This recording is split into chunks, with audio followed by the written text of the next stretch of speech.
Umar Romawi, analisa yuridis. Majelis Hakim yang mulia, tim penasihat hukum terdakwa yang kami hormati. Berdasarkan alat bukti dan fakta-fakta persidangan sebagaimana yang telah diuraikan sebelumnya, maka sampailah kami kepada pembuktian dengan menilai fakta hukum yang terbukti untuk kemudian menerapkannya terhadap unsur-unsur pasal dari tindak pidana yang didakwakan kepada terdakwa. Bahwa sesuai surat dakwaan nomor 14/1-024/24/05/2025 tertanggal 7 Maret 2025 terdakwa Hasto Kristianto diajukan ke persidangan dengan dakwaan kombinasi sebagai berikut. Ke-1, Pasal 21 Undang-Undang Republik Indonesia Nomor 31 Tahun 1999 tentang pemberantasan tindak pidana korupsi sebagaimana telah diubah dengan Undang-Undang Republik Indonesia Nomor 20 Tahun 2001 tentang perubahan atas Undang-Undang Nomor 31 Tahun 1999 tentang pemberantasan tindak pidana korupsi Junto Pasal 65 ayat 1 KUHP.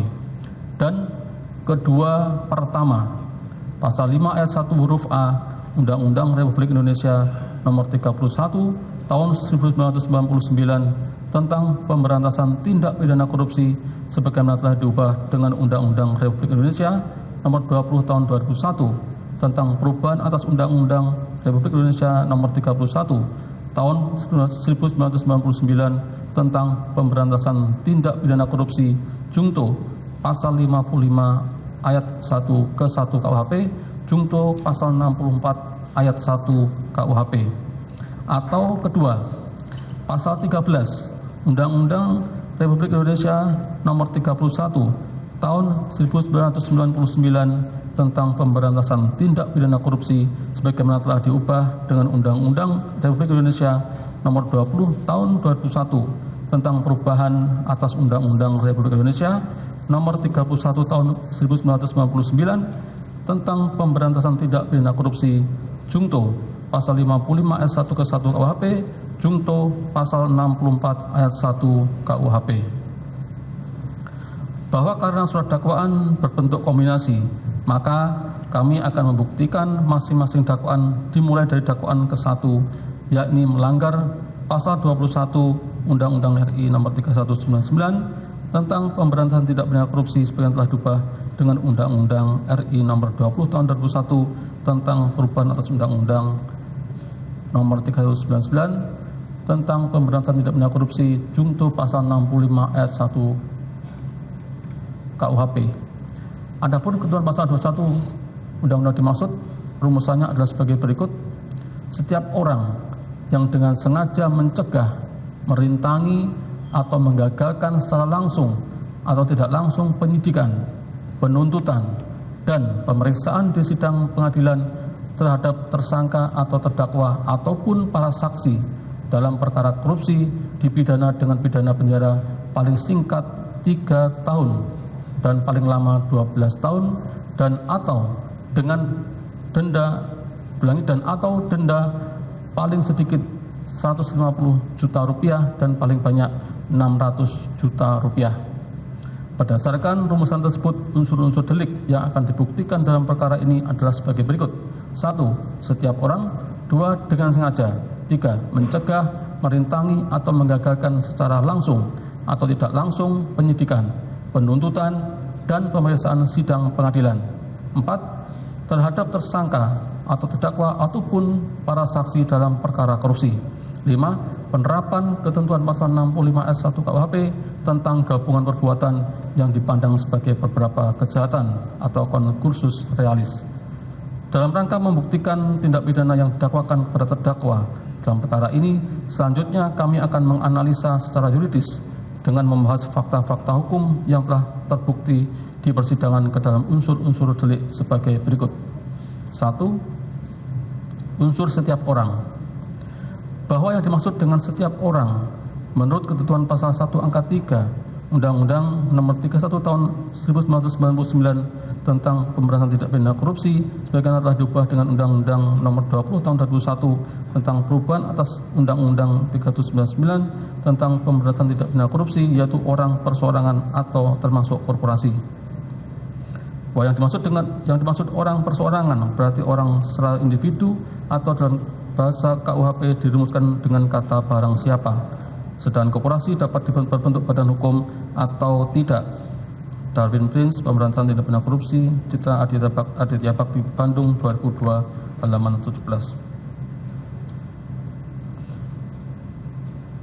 Untuk selengkapnya, teori dianggap dibacakan. Oleh karena unsur setiap orang ini pada prinsipnya merujuk kepada subjek atau pelaku tindak pidana atau dalam bahasa KUHP dirumuskan dengan kata barang siapa, maka unsur ini dimaksudkan hanya untuk menentukan agar tidak terjadi kesalahan subjek hukum yang didakwa dan dituntut atau error in persona. Dengan demikian unsur setiap orang pada hakikatnya hanya dipandang sebagai unsur pasal dan bukan merupakan unsur delik. Konsekuensinya pembuktiannya dipandang sudah cukup bila dilakukan dengan cara meneliti identitas terdakwa sebagaimana yang termuat dalam surat dakwaan. Jika identitas yang ditanyakan kepada terdakwa ternyata cocok dan sama dengan identitasnya yang termuat dalam surat dakwaan, maka unsur ini telah terpenuhi.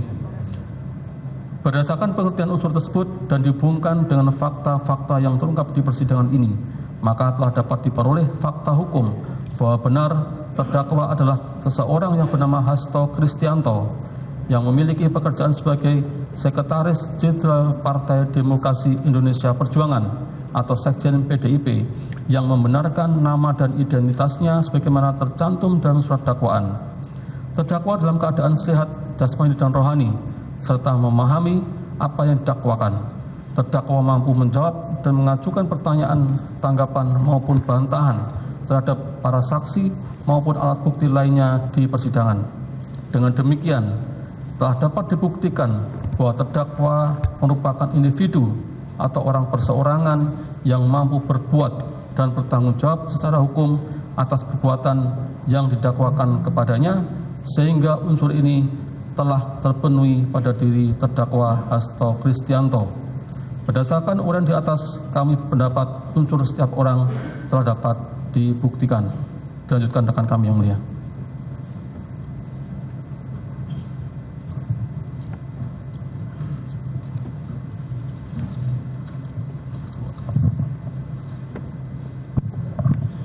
Baik, izin majelis kami lanjutkan 1.2 unsur dengan sengaja, bahwa yang dimaksud dengan sengaja sebagaimana Kamus Besar Bahasa Indonesia edisi keempat Departemen Pendidikan Nasional penerbit PT Gramedia Pustaka Utama Jakarta 2008 adalah dimaksudkan atau direncanakan, memang diniatkan begitu, tidak secara kebetulan, sedangkan kesengajaan adalah perihal atau perbuatan sengaja. Pandangan doktrin hukum pidana secara umum menafsirkan kesengajaan adalah arah yang disadari dan kehendak yang tertuju kepada kejahatan tertentu, yang artinya pembuat telah mengetahui dan menghendaki perbuatannya. Sebagaimana memori Van Telechting, sebagaimana juga dikutip oleh EUT dalam bukunya Hukum Pidana 1, penerbit Pustaka Tinta Mas, halaman 292, bahwa kesengajaan atau offset diartikan sebagai menghendaki dan mengetahui, willens and wettens. Jadi orang yang melakukan perbuatan dengan sengaja tentunya menghendaki perbuatan itu, dan di samping itu mengetahui serta menyadari terhadap apa yang dilakukannya maupun tujuan yang dikehendakinya. Oleh karena itu dalam pandangan doktrin ilmu hukum pidana, menurut tingkatannya kesengajaan itu ada 3 macam, yaitu 1. Kesengajaan sebagai maksud atau tujuan yang dapat juga disebut kesengajaan dalam arti sempit atau dolus directus. 2. Kesengajaan dengan kepastian atau kesadaran atau keinsafan mengenai perbuatan yang disadari sebagai pasti menimbulkan suatu akibat. 3. Kesengajaan sebagai kemungkinan atau suatu kesadaran atau keinsafan mengenai suatu perbuatan yang disadari adanya kemungkinan timbulnya suatu akibat dari perbuatan itu atau dolus eventualis. Sebagaimana pendapat Profesor Mulyatno dalam bukunya Asas-Asas Hukum Pidana, penerbit Bhinneka Cipta Jakarta tahun 2009 halaman 186 menyatakan bahwa menurut teori kehendak, kesengajaan adalah kehendak yang diarahkan pada terwujudnya perbuatan sebagaimana dirumuskan, sehingga apabila dikaitkan dengan unsur sengaja dalam tindak pidana pasal 21 Undang-Undang Pemberantasan Tindak Pidana Korupsi, maka kesengajaan di sini dapat diartikan bahwa perbuatan pelaku mempunyai kehendak atau tujuan pada terwujudnya mencegah, merintangi atau menggagalkan penyidikan, penuntutan atau pemeriksaan di sidang pengadilan terhadap tersangka atau terdakwa ataupun para saksi dalam perkara korupsi. Meskipun demikian, dalam pandangan doktrin ilmu hukum pidana, kesengajaan ini sudah dapat dihukum walaupun kehendak atau tujuannya tidak tercapai. Sebagaimana dalam buku Prinsip-Prinsip Hukum Pidana yang adalah pendapat Edi O.S. Hiraj, penerbit Cahaya Atma Pustaka Yogyakarta 2014 halaman 133. Bahwa dikarenakan kesengajaan merupakan bentuk hubungan antara sikap batin pelaku dengan perbuatan yang dilakukan, maka dalam hal demikian ada tidaknya kesengajaan harus disimpulkan dalam perbuatan yang tampak atau dalam istilahnya disebut dengan kesengajaan yang diobjektifkan. Dengan demikian, unsur ini tentu tidak bisa hanya sekedar mengandalkan pengakuan dari si pelaku apabila jika pelaku membantah dan mengingkari perbuatan yang dilakukannya. Namun harus dilihat dari fakta-fakta atau keadaan-keadaan pada saat tindak pidana itu dilakukan. Terhadap hal ini dapat dipedomani pendapat PAF Lamintang dalam bukunya Dasar-Dasar Hukum Pidana Indonesia, penerbit Sinar Baru Bandung 1984 halaman 282 yang menyatakan bahwa memang merupakan sesuatu yang tidak diharapkan apabila hakim itu menggantungkan pernyataan terbuktinya hal-hal yang dikehendaki atau diketahui oleh seorang pelaku semata-mata pada pengakuan dari pelaku tersebut. Kadang-kadang hakim harus menyimpulkannya dari keadaan-keadaan, yakni dalam keadaan yang mana atau dalam keadaan yang bagaimana perbuatan itu telah ia atau pelaku lakukan. Berpedoman pada pandangan doktrin hukum pidana terhadap pengertian unsur dengan sengaja, sebagaimana telah diuraikan di atas, maka dalam membuktikan adanya kesengajaan yang dilakukan terdakwa dalam perbuatannya tersebut dapat dilihat dari fakta-fakta hukum yang telah dibuktikan dalam persidangan ini berdasarkan alat bukti berupa keterangan saksi, yakni saksi Nur Hasan, Kusnadi, Rosa Purbobekti, Arif Budi Raharjo, dan didukung pula alat bukti petunjuk berupa rekaman pembicaraan antara Nur Hasan dengan Harun Masiku tanggal 8 Januari 2020. Selanjutnya komunikasi pesan WhatsApp antara Kusnadi nomor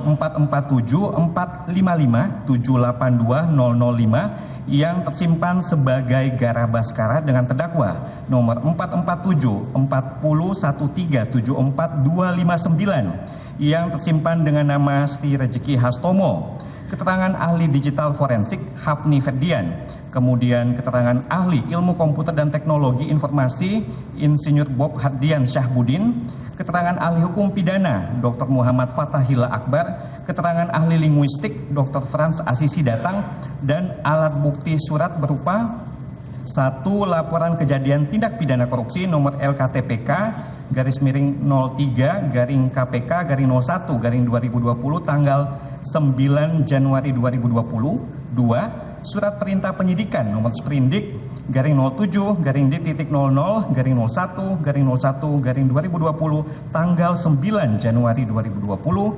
3. Surat perintah penyidikan nomor Sprindik /07A.2020-Dik.00-01-04-2021 tanggal 15 April 2021. 4. Surat perintah penyidikan nomor Sprindik /07B.Dik.2020-Dik.00-01-05-2023 tanggal 5 Mei 2023 sampai dengan izin majelis 19 yaitu Surat Daftar Pencarian Orang atau DPO atas nama Harun Masiku nomor R-01-01-2023-01-2024 tanggal 5 Desember 2024. Maka diperoleh fakta-fakta hukum sebagai berikut.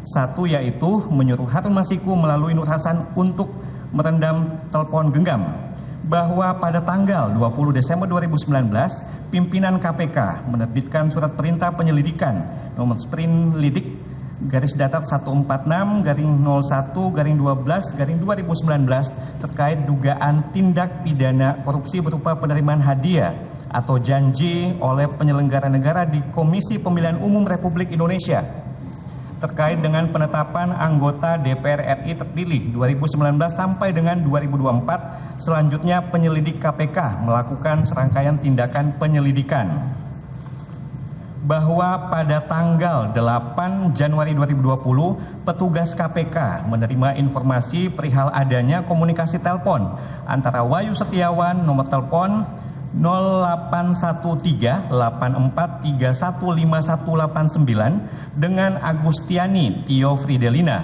nomor telepon 0813-822-81866 yang terjadi pada sekira pukul 08.58 WIB yang menyampaikan adanya penerimaan uang terkait dengan rencana penetapan Harun Masiku sebagai anggota DPR RI terpilih 2019 sampai dengan 2024.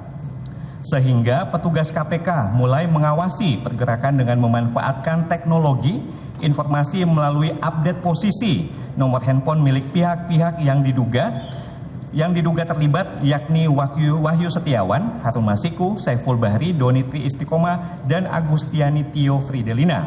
Selang beberapa waktu kemudian, petugas KPK berhasil mengamankan Wahyu Setiawan di Bandara Soekarno-Hatta.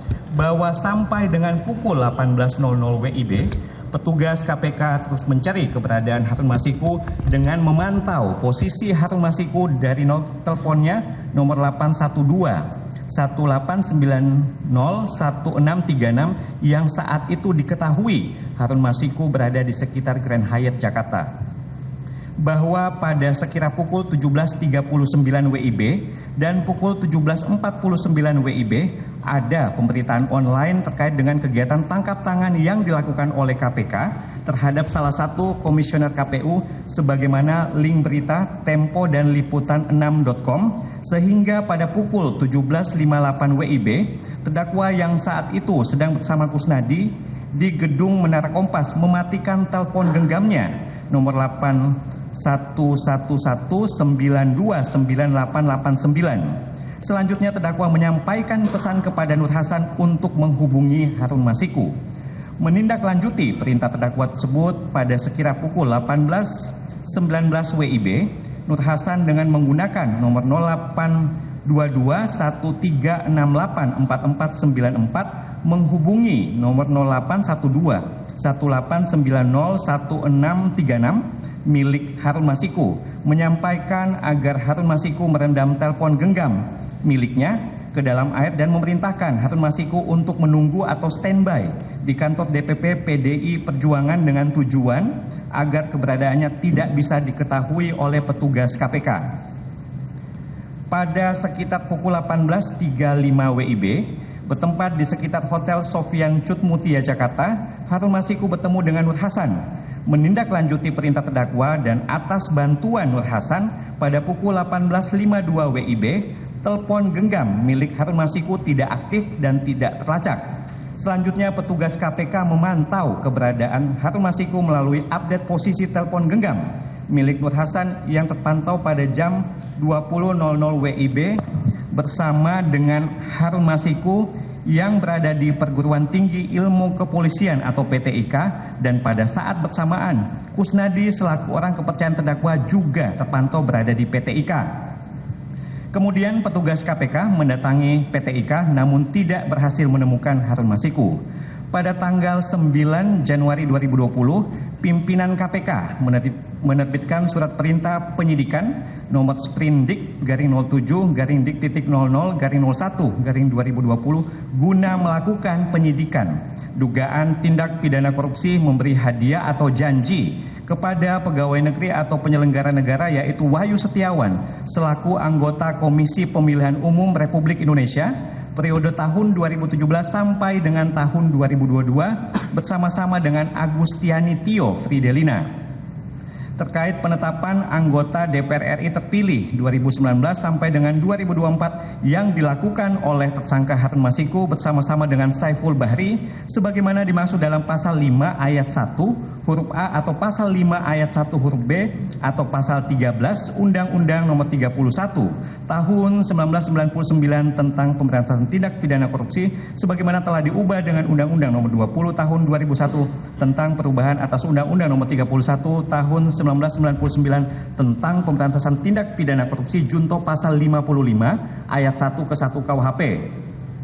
Selanjutnya, atas dasar surat perintah penyidikan tersebut, pimpinan KPK menerbitkan surat perintah penangkapan nomor Sprinkap garing 01 garing dik titik 01.02 garing 01 garing 01 garing 2020 tanggal 15 Januari 2020 dan untuk melaksanakan penangkapan terhadap tersangka Harun Masiku namun tidak berhasil menangkap sampai saat ini sehingga pimpinan KPK mengirimkan surat kepada Kepala Kepolisian Republik Indonesia UP Kabareskrim Polri untuk melakukan pencarian DPO atas nama Harun Masiku nomor R garing 143 garing dik titik 01.02 garing 01 garing 01 garis datar 23 garing 01 garing 2020 tanggal 17 Januari 2020 dan nomor R garing 5739 garing dik titik 01.02 garing 01 garis datar 23 garing 12 garing 2024 tanggal 5 Desember 2024.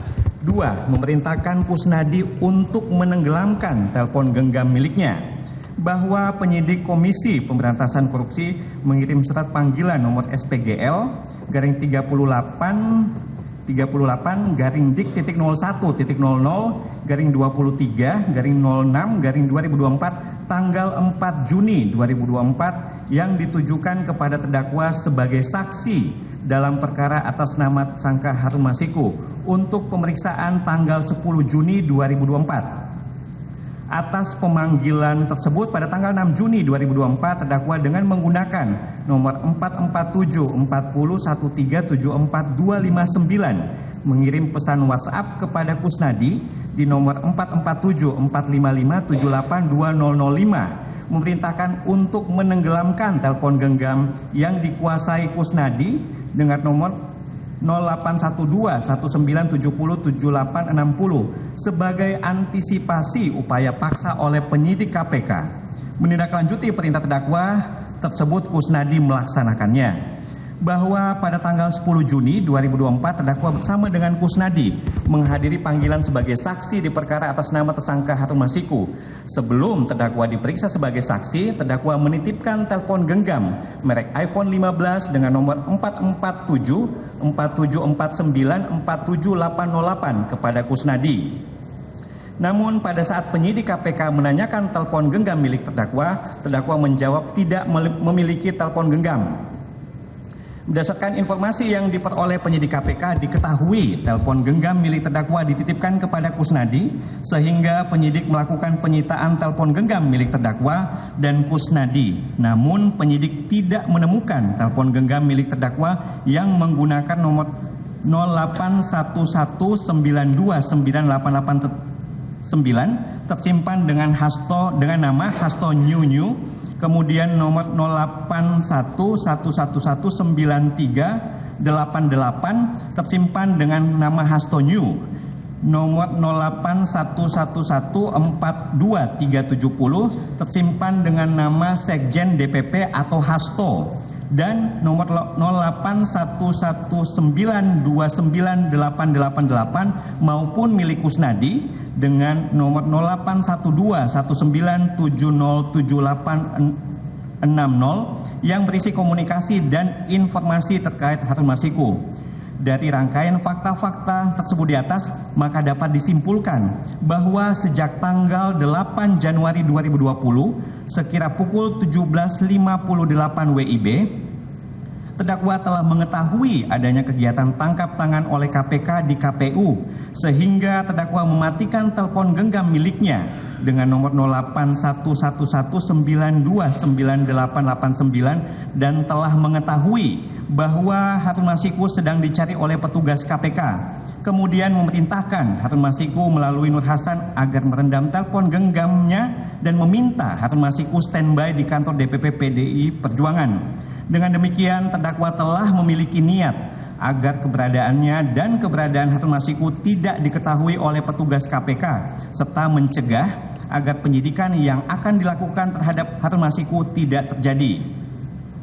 Pada tanggal 6 Juni 2024, justru terdakwa memerintahkan Kusnadi untuk menenggelamkan telepon genggam yang dikuasai Kusnadi dengan nomor 081219707860 yang berisi komunikasi dan informasi terkait Harun Masiku sebelum terdakwa menghadiri panggilan sebagai saksi untuk perkara atas nama tersangka Harun Masiku dengan maksud agar tidak ditemukan alat bukti yang berkaitan dengan Harun Masiku sebagai antisipasi jika dilakukan upaya paksa oleh penyidik KPK.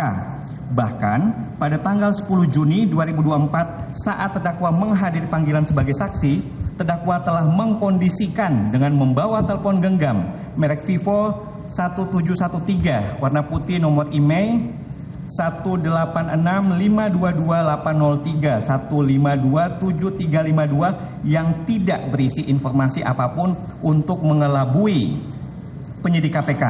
Sedangkan telepon genggam merek iPhone 15 model NTP 63 PA garis datar A SND7 C02 N3 F6C milik terdakwa dengan nomor 4474749478008 dititipkan pada Kusnadi. Terdakwa mengetahui atau menginsyafi perbuatan terdakwa yang meminta Kusnadi menenggelamkan telepon genggam berakibat penyidik KPK tidak menemukan telepon genggam milik terdakwa yang menggunakan nomor 0811929889 tersimpan dengan nama Mas Hasto Nyunyu, kemudian nomor 0811193888 tersimpan dengan nama Mas Hasto Nyu, nomor 8111427370 tersimpan dengan nama Sekjen DPP atau Mas Hasto, dan nomor 0811929888 maupun milik Kusnadi dengan nomor 81219707860 yang berisi komunikasi dan informasi terkait Harun Masiku dengan tujuan untuk menghilangkan jejak kejahatannya. Selain itu, terdakwa dengan sengaja menggunakan nomor luar negeri sebagai tindakan antisipasi terhadap perkara atas nama Harun Masiku yang masih berproses, yaitu adanya pemeriksaan saksi dan penggeledahan, dengan maksud untuk menyamarkan jejak komunikasi dan menghindari pantauan penyidik KPK yang menangani perkara Harun Masiku. Hal ini bersesuaian dengan alat bukti yang diajukan dalam persidangan berupa komunikasi antara terdakwa dengan Kusnadi selaku ajudan yang menggunakan nama-nama samaran yang tidak terikat langsung dengan identitas asli terdakwa maupun Kusnadi, seperti nama Gara Baskara yang digunakan oleh Kusnadi untuk nomor 447455782005.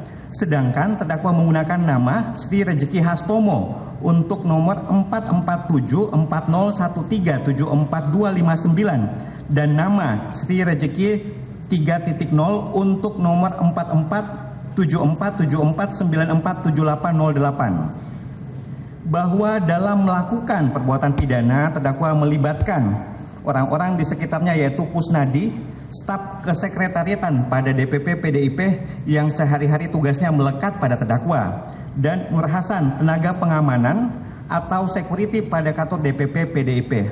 Hal ini sengaja dilakukan oleh terdakwa dengan maksud untuk memutus rantai komunikasi antara terdakwa dengan Harun Masiku yang seolah-olah tidak ada komunikasi langsung antara terdakwa sebagai pemberi perintah dengan Harun Masiku selaku objek yang akan diselamatkan.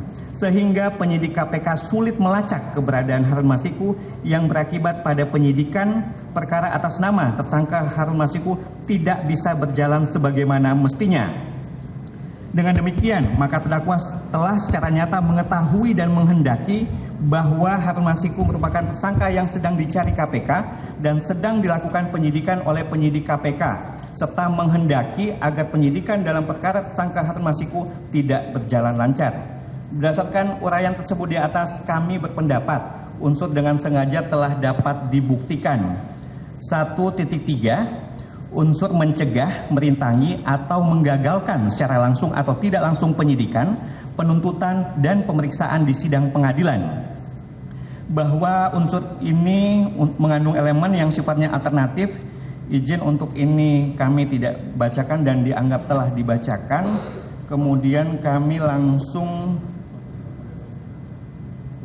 pada halaman 1284, di mana bahwa karena unsur mencegah, merintangi, atau menggagalkan secara langsung atau tidak langsung penyidikan, penuntutan, dan pemeriksaan di sidang pengadilan, ini tidak dapat dipisahkan dengan unsur kesengajaan yang mendahuluinya, maka untuk membuktikan unsur ini tentunya tidak dapat dilepaskan dari uraian fakta-fakta hukum yang telah dibuktikan di persidangan ini, sebagaimana telah diuraikan pada pembahasan unsur dengan sengaja, yang selanjutnya dihubungkan dengan pandangan doktrin ilmu hukum pidana, sebagaimana pembahasan berikut.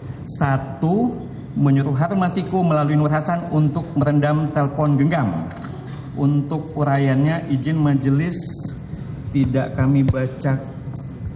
Izin majelis kami ya. Oke, baik, izin bahwa pada tanggal 26 November 2019 pimpinan KPK menerbitkan surat perintah penyelidikan nomor Sprinlidik garis datar 134 garing 01 garing 11 garing 2019 tentang dugaan tindak pidana korupsi berupa penerimaan hadiah atau janji oleh penyelenggara negara di DPR RI terkait dengan pengurusan dan pelaksanaan APBN tahun anggaran 2020. Atas penyelidikan tersebut, penyelidik menemukan dugaan tindak pidana korupsi penerimaan hadiah atau janji oleh penyelenggara negara di Komisi Pemilihan Umum, kemudian melaporkan kepada pimpinan KPK bahwa atas laporan tersebut pada tanggal 20 Desember 2019, pimpinan KPK menerbitkan surat perintah penyelidikan nomor Sprinlidik garis datar 146 garing 01 garing 12 garing 2019 terkait dugaan tindak pidana korupsi berupa penerimaan hadiah atau janji oleh penyelenggara negara di Komisi Pemilihan Umum Republik Indonesia terkait dengan penetapan anggota DPR RI terpilih 2019 sampai dengan 2024. Selanjutnya penyelidik KPK melakukan serangkaian tindakan penyelidikan.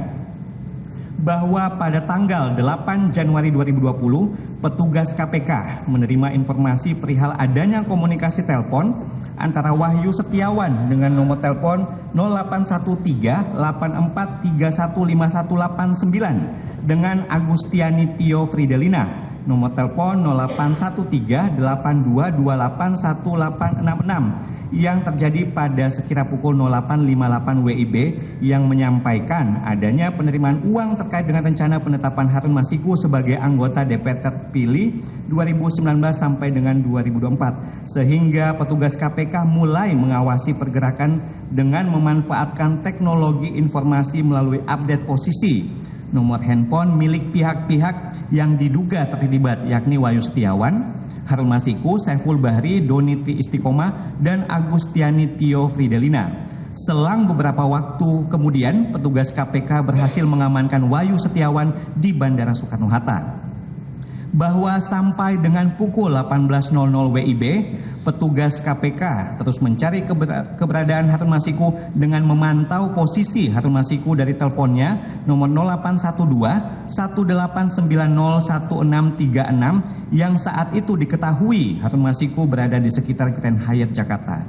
bahwa pada sekira pukul 17.39 WIB dan pukul 17.49 WIB ada pemberitaan online terkait dengan kegiatan tangkap tangan yang dilakukan oleh KPK terhadap salah satu komisioner KPU sebagaimana link berita Tempo dan liputan6.com. Sehingga pada pukul 17.58 WIB, terdakwa yang saat itu sedang bersama Kusnadi di gedung Menara Kompas mematikan telepon genggamnya nomor 08111 929889. Selanjutnya terdakwa menyampaikan pesan kepada Nur Hasan untuk menghubungi Harun Masiku. Menindaklanjuti perintah terdakwa tersebut pada sekira pukul 18.19 WIB, Nur Hasan dengan menggunakan nomor 08221 3684494 menghubungi nomor 081218901636 milik Harun Masiku, menyampaikan agar Harun Masiku merendam telepon genggam miliknya ke dalam air dan memerintahkan Harun Masiku untuk menunggu standby di kantor DPP PDI Perjuangan dengan tujuan agar keberadaannya tidak bisa diketahui oleh petugas KPK. Pada sekitar pukul 18.35 WIB, bertempat di sekitar Hotel Sofian Cut Mutia, Jakarta, Harun Masiku bertemu dengan Nur Hasan. Menindaklanjuti perintah terdakwa dan atas bantuan Nur Hasan pada pukul 18.52 WIB, telepon genggam milik Harun Masiku tidak aktif dan tidak terlacak. Selanjutnya petugas KPK memantau keberadaan Harun Masiku melalui update posisi telepon genggam milik Nur Hasan dengan nomor 0822 13684494 yang mengarah ke sekitar rumah aspirasi Jalan Sultan Syahrir.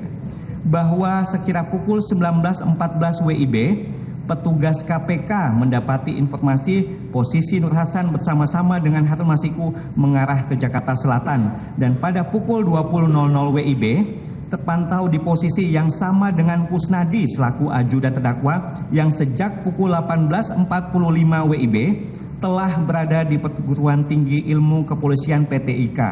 Kemudian petugas KPK mendatangi PT IKA namun tidak berhasil menemukan Harun Masiku.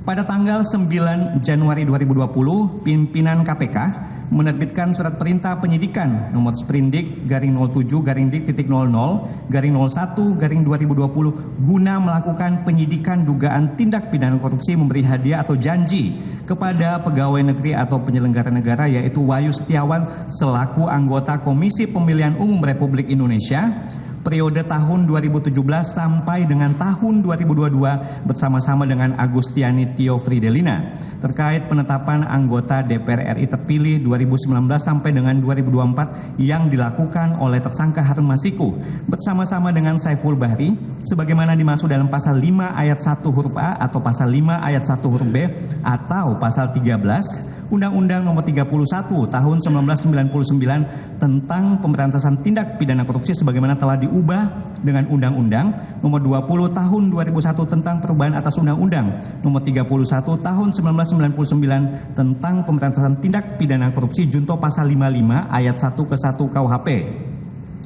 Selanjutnya, atas dasar surat perintah penyidikan tersebut, pimpinan KPK menerbitkan surat perintah penangkapan nomor Sprinkap /01-01-02/01-01-2020 tanggal 15 Januari 2020 dan untuk melaksanakan penangkapan terhadap tersangka Harun Masiku namun tidak berhasil menangkap sampai saat ini sehingga pimpinan KPK mengirimkan surat kepada Kepala Kepolisian Republik Indonesia UP Kabareskrim Polri untuk melakukan pencarian DPO atas nama Harun Masiku nomor R-143-Dik-01.